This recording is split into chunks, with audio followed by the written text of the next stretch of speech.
easiest way to build self-confidence. There's no magic button. I can't say, hey, this plane is going down. Who can fly it? Put your hand up. I can. I'm confident. Repetition, repetition, repetition. The problem is we expect to be self-confident, but we can't be unless the skill or the task we're doing is not novel, is not new to us. We want to be in a situation where we've had so much pressure in that, and what I mean, because pressure builds diamonds, we want to be in a situation where, hey, I've done this 1,000 times. I did my speech, and I practiced in front of the mirror.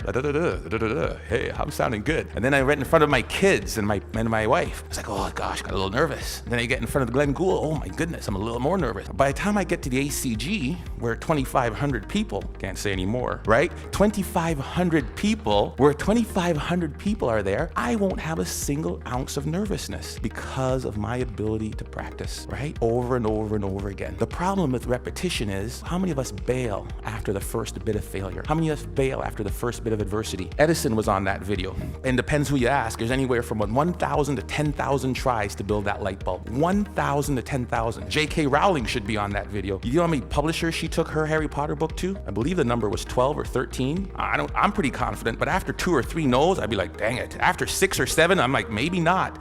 Definitely after 9 or 10, I'd be looking to be a soccer coach or something else beside an author.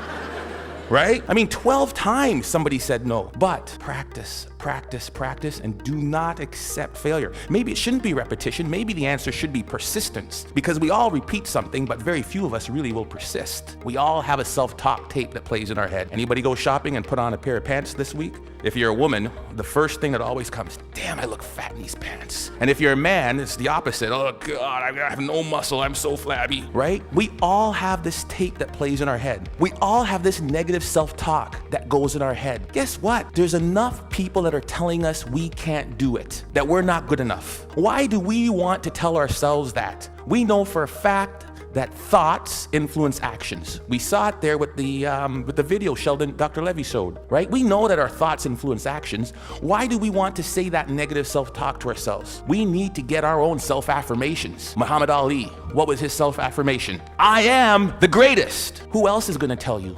There need to be quiet moments in your bedroom, quiet moments when you're brushing your teeth, that we need to reaffirm, I am the captain of my ship and the master of my fate. That is my affirmation. How do you build self-confidence? Get away from the people who will tear you down. There's enough of that. Muhammad Ali, I am the greatest. There is no one better than me. It's a difference between hubris and ego and false pride. It's just reminding yourself in quiet, silent moments. I put it down on a list. It's right beside my mirror, right? About all the things that make me who I am.